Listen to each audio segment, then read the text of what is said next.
నమస్తే. ఇన్నాళ్ళు నన్ను సపోర్ట్ చేస్తూ, ఎంకరేజ్ చేస్తూ మీ ప్రేమని నాకు అందిస్తున్న ప్రతి ఒక్కరికి కృతజ్ఞతలు. అలాగే ఈ వీడియో కూడా ఖచ్చితంగా మీకు ఉపయోగపడుతుంది. లైక్, షేర్ అండ్ సబ్స్క్రైబ్ చేసి మీ సపోర్ట్‌ని నాకు అందించండి. అలాగే ఈ వీడియో పట్ల మీకున్న అభిప్రాయాన్ని కామెంట్ సెక్షన్‌లో కామెంట్ చేసి తెలియజేయండి. ఇప్పుడు వీడియోని చూద్దాం.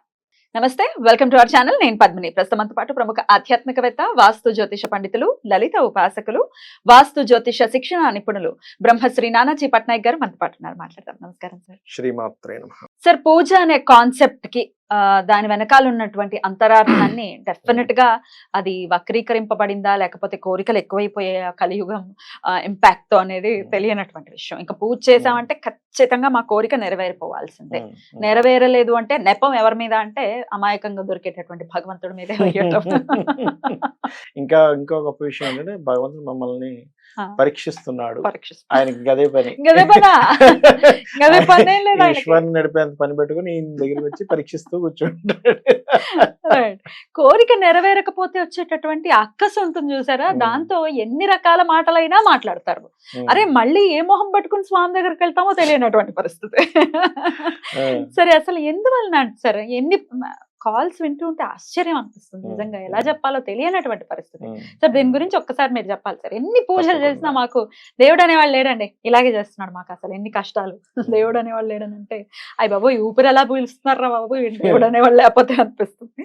ఏం చేయాలి సార్? ఈ ప్రశ్నకి ఆన్సర్ ఏంటి సార్? ఇలాంటివి కలియుగంలో జరుగుతాయని పరాశర మహర్షికి ముందే తెలిసి మైత్రేయుడితో చెప్పాడు దీని గురించి ఒక విషయం. అది నేను మీకు ఇప్పుడు షేర్ చేసుకుంటాను. మైత్రేయుడితో చెప్పారా?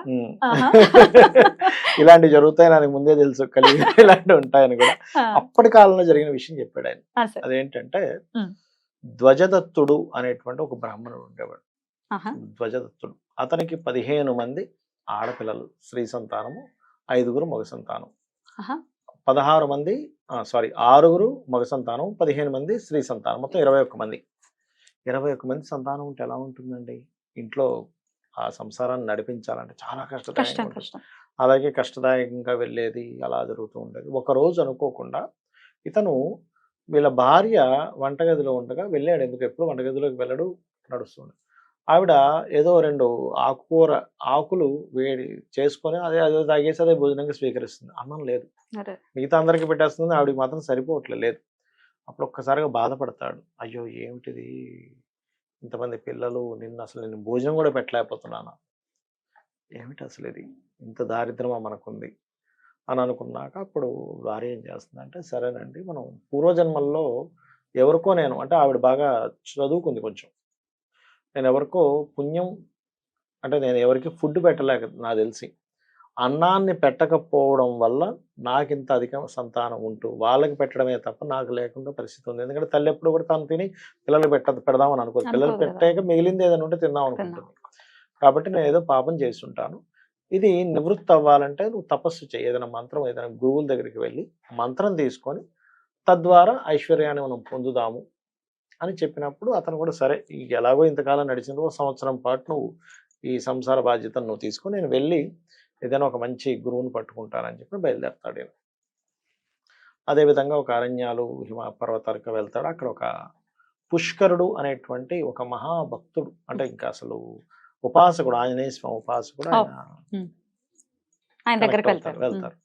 వెళ్ళినప్పుడు అయ్యా నా పరిస్థితి ఎట్లా ఉంది అంటే మొత్తం చూసిన, ఈ పరిస్థితి నీకు రావడానికి నువ్వు నీ భార్య ఇద్దరు కూడా పూర్వజన్మల్లో సరే అనుకుంటే దాన ధర్మాలు ఏమీ చేయలేదు, అందుకు ఇలా వచ్చింది. సరే, ఈ దారిద్రాన్ని మొత్తం తొలగిపోవడానికి ఆంజనేయ స్వామి ఉపాసన ఉంటుంది, చేస్తే నీకు ఖచ్చితంగా క్లియర్ అవుతుంది అని చెప్తాడు. సరే అని చెప్పి అది తీసుకుంటాడు. ఇంకా గురువు గారి దగ్గర అయితే ఎందుకులే, దూరంగా వెళ్ళి చేసుకుందాం, దూరంగా వెళ్ళి చేసుకుంటూ ఉంటాడు ఆ మంత్రాన్ని. సంవత్సర కాలం కఠోరంగా చేస్తాడు.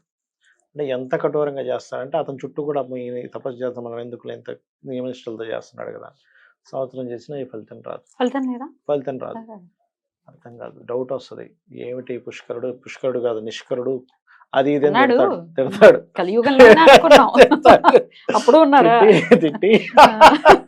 తిట్టేసి అనవసరంగా ఇది చేశాను, రాంగ్ పర్సన్ నేను రీచ్ అయ్యాను, లేకపోతే ఏమిటి ఇంత ఇదిగా చేస్తా నాకు రాకపోవడం, అది ఇది అని తిట్టేసుకుంటాడు. ఇంకా మీకు తెలియదు ఏముంది, ఇవాళ రేపు మనం చూస్తూనే ఉంటాం కదా, ఆ రకంగా అనుకునేసరికి గాలుడు అని ఒక అతను వస్తాడు. అతను అడవిలో ఆ జంతువుని చంపుకొని తినడం, దారిని వెళ్ళే వాళ్ళని పట్టుకొని ఏదో వాళ్ళ దగ్గర లాక్కొని బతకడం, ఇట్లాంటి వ్యక్తి. కానీ అనుకోకుండా అతనికి కుష్టి వ్యాధి వచ్చింది. కుష్టి వ్యాధి వస్తే ఒక అతను కలిసి నీకు ఇది రావడానికి కారణం ఏంటి తెలుసా, నువ్వు చేసిన పాపాలు అని చెప్పి చెప్తాడు. పూర్వజన్మల్లో ఆల్రెడీ పాపాలు చేయడం వల్ల ఈ జన్మ ఎత్తావు, నువ్వు ఇలాంటి జన్మను ఎత్తావు, మళ్ళీ ఇక్కడ ఇంకొన్ని పాపాలు చేసినందుకు నీకు కుష్టి వ్యాధి వచ్చింది. మరి ఎలా స్వామి తగ్గించుకోవాలంటే, ఇలాగే నీకు గురువులు ఎవరైనా దొరుకుతారో వాళ్ళ దగ్గరికి వెళ్ళి వాళ్ళ దగ్గర ఏదైనా మంత్ర సాధన తీసుకొని నువ్వు చెయ్యు అని చెప్పారు. అందుకు నేను తిరుగుతున్నా అని చెప్తాడు. ఈ యొక్క ధ్వజదత్తుడి దగ్గరికి వచ్చి, ఏది 1000 సంవత్సరాలు అంత చేశాడు కదా, ఇంతకాలం సంవత్సరం పాటు చేశాడు కదా. వచ్చి అడిగితే, నువ్వు ఎవరి దగ్గరికి వెళ్ళినా సరే ఆ పుష్కరుడు దగ్గరికి మాత్రం వెళ్ళకు, నాకు ఇచ్చాడు, నాకు ఏ ఫలితం రాలేదు కాబట్టి నువ్వు అస్సలు వెళ్ళకు, నువ్వు ఇంకెవరినైనా చూసుకో కావాలంటే. మౌత్ పబ్లిసిటీ అని చెప్పి చెప్తాడు. సరే అనుకుని వెళ్ళా అక్కడ పుష్కరుని చూస్తే మాత్రం అలా అనిపించదు అతనికి. అతని ముఖంలో తేజస్సు ఉంటుంది, ఏదో తెలియని ఒక దైవత్వం ఉంది. ఆయన అలా చెప్పాడే కానీ చూడడానికి ఇలా కనిపించట్లేదే అని వెళ్ళాడు. వెళ్ళి, అయ్యా ఇది పరిస్థితి, నాకు ఈ కుష్టి వ్యాధి వచ్చేసింది, ఇది అంటే, ఓకే సరే ఓ పని చెయ్యి, వెంటనే అడగగానే ఇవ్వకూడదు, దానికి వాల్యూ ఉండదు, నువ్వు అక్కడ కొన్ని రోజులు ఉండు, కూర్చో అక్కడ ఆ చెట్టు దగ్గర కూర్చో, నేను పిలుస్తాను అప్పుడు వద్దు కానంటే, ఇంకా అదే పనిగా ఆయన వెళ్ళి కూర్చోమని వెళ్ళిపోకుండా గురువు మీద నమ్మకంతో అలాగే కూర్చొని ఆయన ఎప్పుడు ఇస్తాడా నాకు మంత్రం అని చెప్పి అలా 2-3 రోజులు వేచి చూశాక అప్పుడు అర్థమైంది దీనికి, లేదు దీనికి ఇవ్వచ్చు అని. ఏం చేస్తాడంటే, ఆ యొక్క గాలుని పిలిచి, నువ్వు వెళ్ళి స్నానం చేసిరా, స్నానం చేసి వచ్చాక అప్పుడు నేను నీకు మంత్రోపదేశం చేస్తాను అవుతుంది అంటే. సరే స్వామి అని స్నానానికి వెళ్తాడు. అప్పుడు లోపలికి ఆంజనేయ స్వామి దగ్గరికి వెళ్తాడు. ఈయనకున్న శక్తి ఎటువంటిది అంటే, ఆంజనేయ స్వామిని పిలిస్తే వస్తాడు ఆయన, వచ్చి పలికి మాట్లాడి వెళ్తాడు. అంత గొప్పవాడు ఈయన పుష్కరుడు. లోపలికి వెళ్ళి, స్వామి ఒక గాలుడని ఒక కిరాతకుడు, అంటే వాటిని చంపేసి తినేయడం, లాక్కోవడం, ఇట్లాంటి వ్యక్తికి ఏదో కొంత జ్ఞానోదయమే వచ్చి నాకు చేసుకుందాం వచ్చు, మరి ఇటువంటి వాడికి ఇవ్వచ్చా మంత్రము, నీ మంత్రం ఇవ్వచ్చా చెప్పండి స్వామి అని అడిగితే, ఆంజనేయ స్వామి ప్రత్యక్షమై, భక్తి ప్రధానం, వాడు కిరాతకుడా బ్రాహ్మణుడా లేకపోతే వైశ్యుడా సంబంధం లేదు, అతనిలో భక్తి ఉంది, దేవుడి మీద విశ్వాసం ఉంది, ఇవ్వవచ్చు, కాబట్టి ఇటువంటి సందేహం ఏం పడకు, నువ్వు ఇచ్చేసే అని చెప్పి చెప్తాడు. రైట్. ఇంకా ఇతను బయటికి రాగానే ఆయన వస్తాడు. ఇతను ఎప్పుడైతే విశ్వాసంతో ఈ మాట గురువు మీద నమ్మకంతో మంత్రం తీసుకుందాను వచ్చాడు, అక్కడికే పోతుంది ఆయన రోగం మొత్తం వదిలిపోతుంది. ఇంకా మంత్రం చేయకముందే మొత్తం రోగం వెళ్ళిపోతుంది. అప్పుడు ఒక మంత్రజలాన్ని కూడా ఆయన మీద చల్లి, నాన్న నీకు వెళ్ళిపోయింది, నా మీద ఉన్న విశ్వాసం వల్ల నీకు పోయింది, నేను ఇంకా మంత్రం ఇవ్వకముందే, కాబట్టి నువ్వేం చేస్తావంటే, అయినా సరే మంత్రం నువ్వు చేస్తూ ఉన్నాను, ఒక మంత్రం ఇచ్చి పంపిస్తాడు. ఆయన మళ్ళీ రిటర్న్ వెళ్తూ ఉంటే ఈ యొక్క ధ్వజదత్తుడు, అరే నిన్న మొన్న 3 రోజుల క్రితమే కదా నువ్వు ఇలా వెళ్ళావు, అంతా ఒళ్ళంతా మామూలుగా అయిపోయింది, ఇలా అయిపోయింది, ఏమైంది, ఏంటి పరిస్థితి, ఇలా ఎందుకైంది ఇది అంటే, ఏం లేదంటే ఆయన దగ్గరికి వెళ్ళేది కలిసానంటే, అమ్మ అంటే నీకు ఇచ్చిన మంత్రం వేరు, నాకు ఇచ్చిన మంత్రం వేరా, నాకు నేను వెళ్ళి తేల్చుకుంటాను వెళ్తాడు. అంటే ఆయన నీకు ఇచ్చిన మంత్రము ఆయనకి చెప్పిన మంత్రము ఒకటే, ఆయన ఇంకా చెయ్యకముందే నా మీద ఉన్న విశ్వాసంతో చేశాడు. నువ్వేం చేసావు, అసలు గురువును పట్టించుకోవాలి, గురువుని తలుచుకోవాలి. ఎప్పుడు కూడా మంత్రం ఇచ్చినప్పుడు ఫలానా గురువు ఇచ్చాడు, ఆ గురువు వల్ల నాకు బాగుంటుందని అసలు నువ్వు తలుచుకోలేదు, ఆ గురువుదే ఉంది అని వదిలేసావు.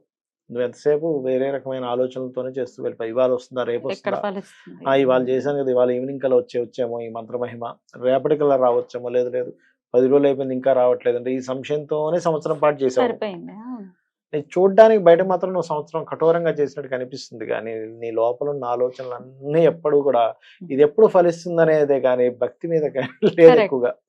అదిగాక గురువుని నిందిస్తూ పోయావు నువ్వు రోజు కూడా, ఈ గురువు ఇచ్చింది నిజమేనా కాదా, ఈ మంత్రం అవునా కాదా అని. ఇలా గురువుని నిందించడం వల్ల మంత్రం మీద కంటే కూడా మంత్రం మీద వచ్చే ఫలితం మీద నీ దృష్టి ఉండడం వల్ల నీకు రాలేదు. అతనికి గురువు నాకు ఇస్తాడు అనేటువంటి నమ్మకం తప్పితే ఇంకోటి ఏమీ లేదు ఆయనకి, అందుకని ఆయనకి ఫలితం వచ్చింది అని చెప్పి చెప్పడం. ఇవాళ రేపు కూడా ఫలితం రాకపోవడానికి కారణాలు ఇవే, గురువు నింద అనేది డెఫినెట్ గా 100% పనిచేస్తుంది అని చెప్పడం జరుగుతుంది. అంటే ఇక్కడ ఏమిటంటే మెయిన్ ఇక్కడ జరుగుతుంది కూడా అదేనమ్మా. ఇప్పుడు ఒక మంత్రం చేస్తారు, మంత్రం అనేటువంటిది ఏంటంటే, ఇక్కడ నుంచి ఒక 1000 కిలోమీటర్ల దూరంలో ఒక ఆలయం ఉందనుకుందాం, ఒక క్షేత్రం ఉందనుకుందాం. ఈ 1000 కిలోమీటర్స్ ఆఫ్ జర్నీ మనం సగం వెళ్ళి ఇది లేదేమో వెనక్కి వచ్చినట్టే ఉంటుంది మంత్రం కూడా. రోజు చేయాలిగా, రోజు చేయరు. చేస్తున్నంతసేపు సంశయం. చేస్తున్న గంట సేపట్లో లేకపోతే అరగంటలో 5 నిమిషాల మంత్రం మీద ఉంటే చాలా ఎక్కువ. మిగతా 25 నిమిషాలు వేరే ఆలోచనలన్నీ ఉంటాయి. ఇవన్నీ అర్థం చేసుకోవాలి. ఇంకోటేంటి, ఈ మంత్రం చేస్తున్నంతసేపు మీ పాపం దగ్ధం అవ్వడం ప్రారంభం అవుతుంది. ఇన్ని రోజులు కంప్లీట్ అయ్యి పూర్తిగా దగ్ధమైతేనే కానీ మీకు ఫలితం రాదు. అది మీ పాపం ఎంత ఉందని ఎవరు చెప్తారు? కాబట్టి చేస్తూనే ఉండాలి నమ్మకంతో నమ్మకంతో శుద్ధిగా నమ్మాలి. అయితే చెప్పండి. అందులో ఆంజనేయ స్వామి మంత్రం గురించి ఒకటి చెప్తాడు. ఓం హరి మర్కట మర్కటాయ స్వాహ. ఇది గనక ఎవరైతే చేస్తారో వాళ్ళు ఎంత దారిద్ర్యంలో ఉన్నా సరే బయటకు వస్తారని. అప్పుడు ఈ ధ్వజదత్తుడు మరలా వెళ్ళినప్పుడు ఈ మాటలను విన్నాక మళ్ళీ అతను నమ్మకంతో చేస్తాడు. చేసినప్పుడు ఇతను ఇంటికి వెళ్ళేసరికి అతను పూరి గుడిసెలాగా ఉన్నది కాస్త బంగారు మందిరంలా తయారవుతున్నారు. ఇంట్లో అంతా అద్భుతంగా వాళ్ళకి దారిద్ర్యం పోవడం జరుగుతుంది. అంటే అదే ధ్వజదత్తుడు అంతకుముందు చేశాడు, దాని తర్వాత చేశాడు. అదే ధ్వజదత్తుడు ముందు గాలుడు వెళ్ళి 3 రోజుల్లోనే ఆయన ఫలితాన్ని పొందాడు అనేటువంటిది ఆ యొక్క పరాశర సంహితలో. అద్భుతం, చాలా అద్భుతంగా చెప్పారు సార్. అర్థమయ్యేటట్టు డెఫినెట్ గా నమ్మకాన్ని మనమే పెంపొందించుకోవాలి. అపనమ్మకం పైగా ఈ గురువు అద్భుతంగా చెప్పారు సార్. ఆ మంత్రం కూడా ఎలాంటి దారిద్ర్యం ఉన్నా పోతుంది అని చెప్తున్నారు కాబట్టి ముఖ్యంగా ఇది ఈ వృత్తాంతం వినడం వల్ల ఎవరికైతే ఫలితం రావట్లేదో ఫలితం వస్తుంది. బ్యూటిఫుల్, అలా రావాలి అని నేను మనస్ఫూర్తిగా కోరుకుంటున్నాను. చాలా అద్భుతమైనటువంటి విషయాన్ని తెలియజేశారు sir. Thank you so very much. నమస్తే. శ్రీమాత్రే నమః.